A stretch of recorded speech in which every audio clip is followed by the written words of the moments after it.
दोस्तों आज की वीडियो में हम बात करेंगे ड्रीम 11 कम बैक 2026। दोस्तों ये वीडियोस आपने काफी ज्यादा देख ली होंगी कि भाई हर एक क्रिएटर यही बात बोल रहा है कि भाई ड्रीम 11 की वापसी होने वाली है, ड्रीम 11 की वापसी होने वाली है।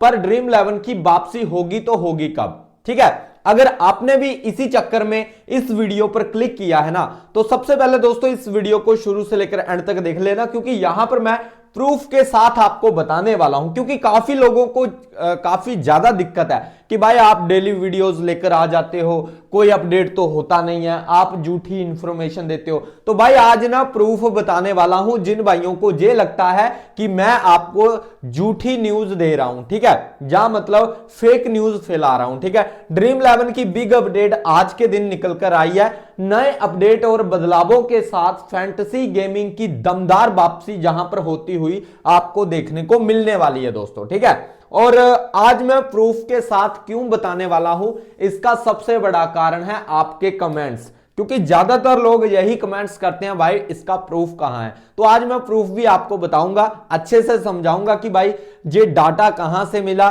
कैसे किया, किसने पब्लिश किया, तो सारी चीजें आपको बताने वाला हूं। ठीक है, और जो भी बातें चल रही हैं कंपनीज और फैंटेसी और आपका गवर्नमेंट सरकार के साथ, वो भी चीजें यहां पर मैं क्लियर करने वाला हूं। तो फैंटेसी क्या दोस्तों अब आईपीएल से पहले आपको देखने को मिलने वाला है। तो दोस्तों इसके लगभग आपको ये बता दूं कि अभी काफी ज्यादा एप्स ऐसे आ चुके हैं जिन्होंने अपना मॉडल जो है शॉपिंग प्लस फैंटेसी कर लिया है। ठीक है, आने वाले टाइम में दोस्तों आपको काफी ऐसी चीजें देखने को मिलने वाली हैं। पर यहां पर दोस्तों आईपीएल से पहले ड्रीम 11 की वापसी हो जाएगी, लगभग तय है, आप इतना मानकर चल सकते हो। यहां पर मैं आपको बताता हूं दोस्तों ये अपडेट और ये कहां से मुझे चीजें पता चलती हैं। तो सबसे पहले दोस्तों आप इस साइट में जाकर देख सकते हो। ठीक है, आज मैं आपको प्रूफ दिखा रहा हूं। जिन भाइयों को दिक्कत है, जिन भाइयों के पेट में दर्द पड़ी रहती है कि भाई फेक वीडियो डाल रहा हूं, फेक वीडियो डाल रहा हूं, वो इसको पढ़ ले, पहले इसको पढ़ ले अच्छे से, और ये भी पढ़ ले, और ये इसको सर्च भी कर लेना। अगर थोड़ा बहुत भी दिमाग है, थोड़ी बहुत भी कॉमन सेंस है, तो इसको सर्च करके खुद पढ़ लेना। और जहां पर जो चीजें लिस्ट होती हैं, जहां पर जो आर्टिकल छपते हैं, उनका भी सोर्स मैं आपको बता दूंगा कि भाई कहां से आता है ये चीजें। ठीक है, तो बिजनेस टुडे करके ये वेबसाइट्स हैं और ये काफी ट्रस्टेबल वेबसाइट है दोस्तों। जितने भी बिजनेस से रिलेटेड जो भी चीजें हमारे इंडिया में या हमारे वर्ल्ड में होती है ना, वो इस साइट पर डलती रहती हैं, इस साइट पर आती हैं दोस्तों, जो भी अपडेट्स रहती हैं। ठीक है, तो यहां पर आप देख सकते हो how India real money gaming crackdown in fuelling जहां शैडो क्रिप्टो इकोनॉमी। ठीक है, तो इससे अब मुझे पता है ज्यादातर लोग जो ड्रीम 11 खेलते हैं ना, उनके सिर से जे इंग्लिश जाने वाली है, इसलिए मैं सारा का सारा डाटा आपके लिए ही हिंदी में लेकर आता हूं, प्योर हिंदी में, कि आपको एक एक छोटी से छोटी बात मैं आपको समझा पाऊं। ठीक है, क्योंकि जे किसी को पता नहीं चलेगा भाई क्या लिखा हुआ है, क्या है जे, हमें तो कुछ पता नहीं लग रहा कि the damage extend beyond just gaming operators UPI payments as will causing massive drop in, जो भी चीजें आपको कुछ पता नहीं चलेगा इसके बारे में। पर जो चीजें मैं अभी आपको बताने वाला हूं ना,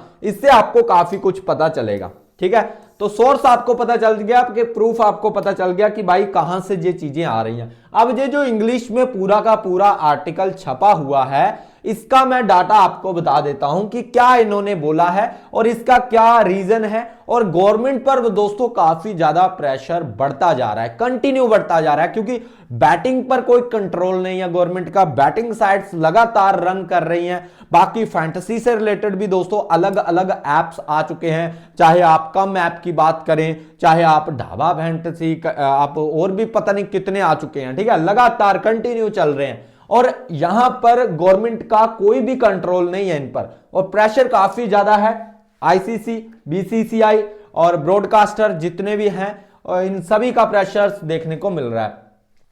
प्रतिबंध के बाद क्या हुआ, देखो सबसे पहला पॉइंट, आप सोर्स देख सकते हो बिजनेस टुडे, इस वेबसाइट को सर्च कर लेना, सारा डाटा आपके सामने आ जाएगा। अगर किसी को इतनी तकलीफ है कि भाई आप बताओ प्रूफ के साथ, तो प्रूफ आपके सामने है, जाकर खुद चेकआउट कर लेना। क्रोम तो आपके भी फोन में होगा या गूगल आपके भी फोन में होगा, जाकर देख लेना। ठीक है, जब वो भी नहीं है तो इस वीडियो को ध्यान से देखो, सब कुछ समझ जाओगे। बाकी दोस्तों एक बात और बता देता हूं, गवर्नमेंट ने ये जो बैन किया 2-3 दिन में, जो भी बिल वगैरह लाए, एक्ट बना दिया, वो उनकी सोची समझी कोई रणनीति थी कि भाई चाहे कोई पॉलिटिक्स हो सकती है इसमें, इसके पीछे, जहां जीएसटी का लफड़ा हो सकता है इसके पीछे, जो भी था। पर अब गवर्नमेंट इसके चक्कर में फंस चुकी है पूरी तरह से कि करें तो अब करें क्या, क्योंकि चीजें तो कंट्रोल में नहीं आ रही हैं, ठीक है ना। तो प्रतिबंध के बाद क्या हुआ, जब से इन्होंने ड्रीम 11, विजन 11, स्किल गेम को पूरी तरह से बैन कर दिया, मतलब आप पैसा लगा ही नहीं सकते, तो उसके बाद हुआ क्या है प्रतिबंध के बाद, ठीक है।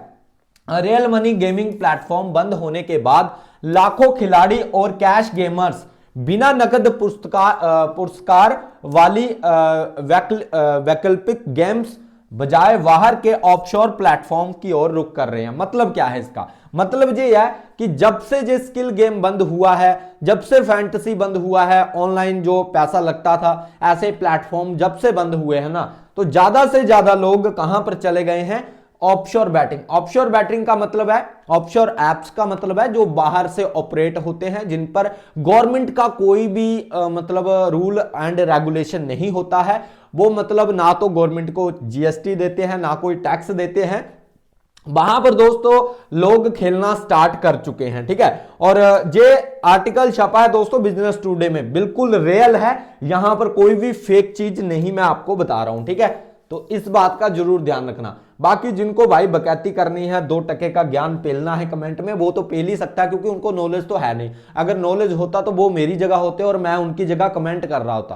तो इन चूतियों से तो दूर ही रहो भाई, जिनको कुछ पता आता है नहीं, ठीक है, क्योंकि वो वैसे भी अपने घर पर एक बोझ होते हैं ना, वही पड़े हुए हैं, ठीक है। और लॉस करते हैं वो बंदे, पता कौन है वो, जिनका हर टाइम लॉस ही होता है, दिक्कत में रहते हैं। जो मुख्य समस्या क्या है दोस्तों, भारत के नियम भारत के अंदर प्रभावी है, लेकिन इसमें क्रिप्टो आधारित विदेशी गेमिंग प्लेटफॉर्म को बढ़ावा दिया है जो ब्लॉकचेन तकनीक पर आधारित है और भारत की निगरानी के बाहर काम करते हैं। दोस्तों अब ऐसे फैंटेसी ऐप और ऐसे बैटिंग साइट्स भी आ चुकी हैं जहां पर दोस्तों लेन देन जो होता है उसमें दोस्तों INR मतलब रुपीज का तो कोई काम ही नहीं है, सारा का सारा काम क्रिप्टो का है दोस्तों। तो क्रिप्टो के द्वारा भी, ब्लॉकचेन के द्वारा, ब्लॉकचेन की जो तकनीक है इसको दोस्तों ना तो ट्रेस किया जा सकता है, ना ही इसको पकड़ा जा सकता है। जहां से दोस्तों ये एप्स चल रहे हैं और इनके जो आपके पेमेंट गेटवे हैं वो भी क्रिप्टो के जरिए ही हैं दोस्तों। तो ये चीजें को, इन चीजों को काफी ज्यादा बढ़ावा मिल चुका है दोस्तों जब से ये कानून बना है, ठीक है, और जब से ये स्किल गेम फैंटेसी ऐप बंद हुए हैं।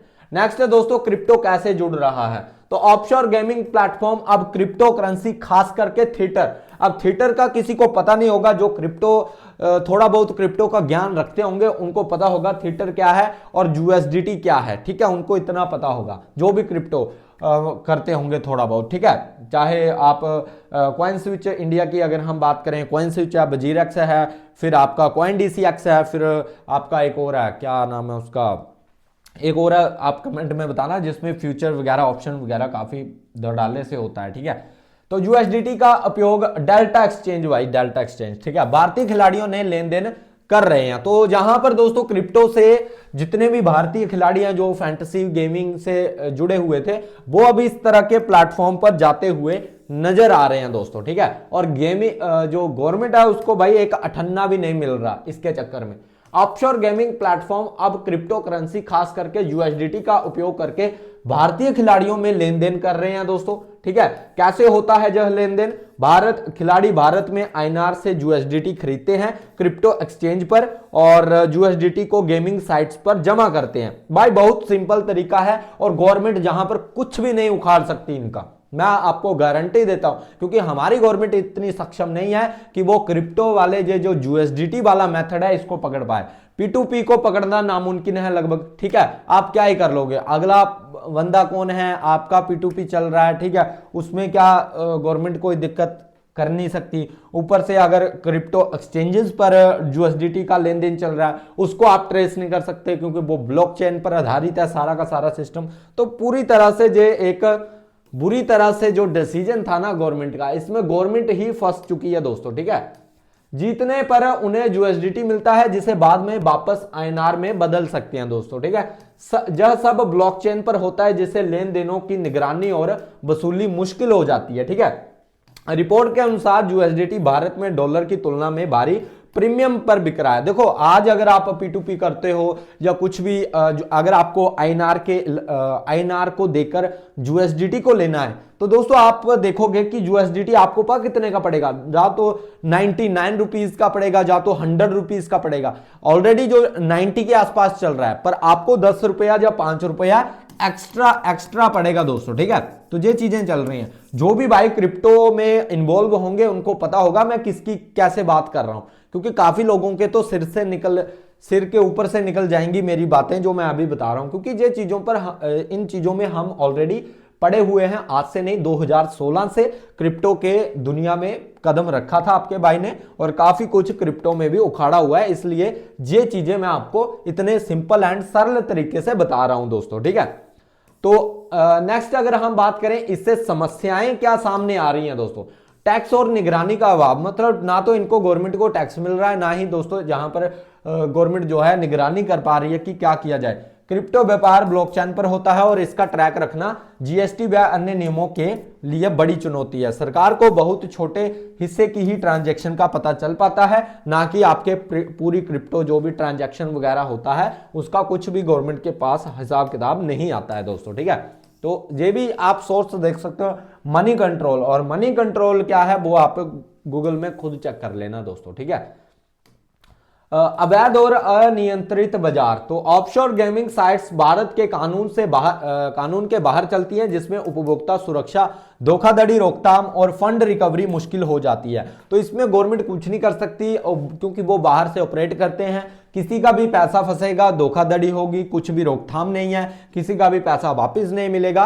तो गवर्नमेंट के इस डिसीजन ने, इस कानून ने ज्यादा से ज्यादा ऑडियंस को दोस्तों एक कुएं में धकेल दिया है। यहां पर दोस्तों काफी दिक्कतें आने वाली हैं आने वाले टाइम में, और ऑलरेडी ये सिस्टम चल चुका है। ठीक है, अभी आईपीएल में देखना, अभी वर्ल्ड कप स्टार्ट होगा, वर्ल्ड कप में ही दोस्तों आपको इतनी ज्यादा साइट्स, इतना कुछ देखने को मिलेगा ना, और आईपीएल में तो भाई इसका अलग ही लेवल चला जाएगा।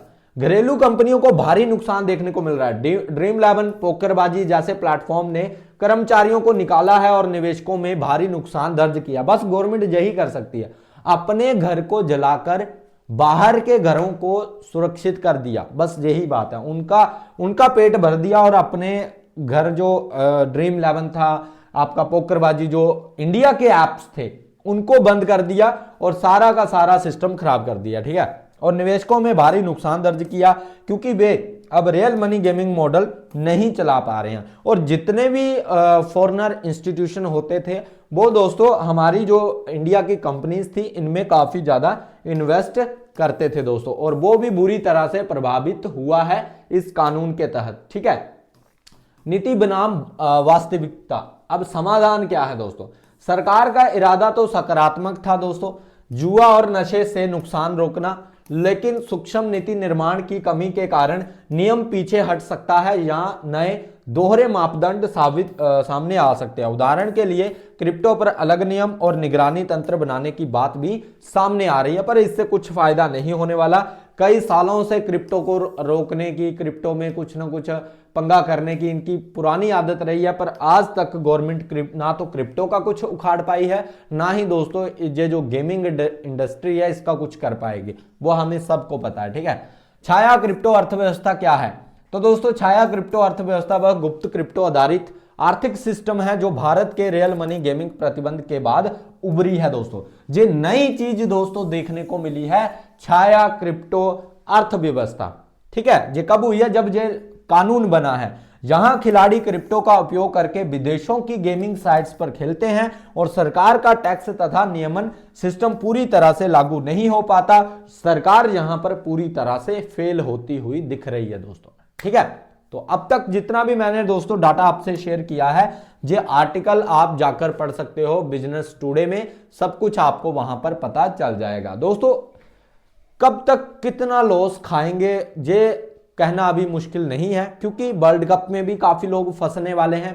अदर वेबसाइट्स जो है अदर पैसा, वो देखो इनका सरकार ना एक बात बहुत बड़ी बोलती है कि हमारा पैसा बाहर नहीं जाना चाहिए। अब जो आपने कानून लाया, खेलने वाले को आप रोक सकते हो, शराब पीने वाले को आप उसको पीने से बंद कर सकते हो? नहीं कर सकते हो, ठीक है। तो आप कैसे खेलने वाले को रोक सकते हो? जो भाई खेलेगा वो तो खेलेगा, वो उसको तो प्लेटफॉर्म चाहिए, कहीं भी मिल जाए वो तो खेलने जाएगा, ठीक है। तो ये चीजें हैं। बाकी दोस्तों अगर वीडियो अच्छा लगा है, वीडियो को लाइक कर देना, चैनल को सब्सक्राइब कर देना और वीडियो को शेयर भी कर देना, जिससे दोस्तों काफी लोगों को जो जानकारी नहीं है इन चीजों की उनको जानकारी मिले, ताकि दोस्तों एक अच्छे जहां तो इन साइट्स पर ना जाएं जो दोस्तों बाहर से ऑपरेट हो रही हैं, क्योंकि अगर आपके साथ धोखाधड़ी वगैरह कुछ भी हो जाता है तो इसका जिम्मेदार कोई भी नहीं होगा, ठीक है। तो ये चीजें ध्यान में रखना। बाकी ड्रीम 11 का कमबैक दोस्तों इन्हीं कारणों की वजह से होगा, आप ये ध्यान रखना दोस्तों, ठीक है। बाकी मिलते हैं नेक्स्ट वीडियो में। Bye guys, take care.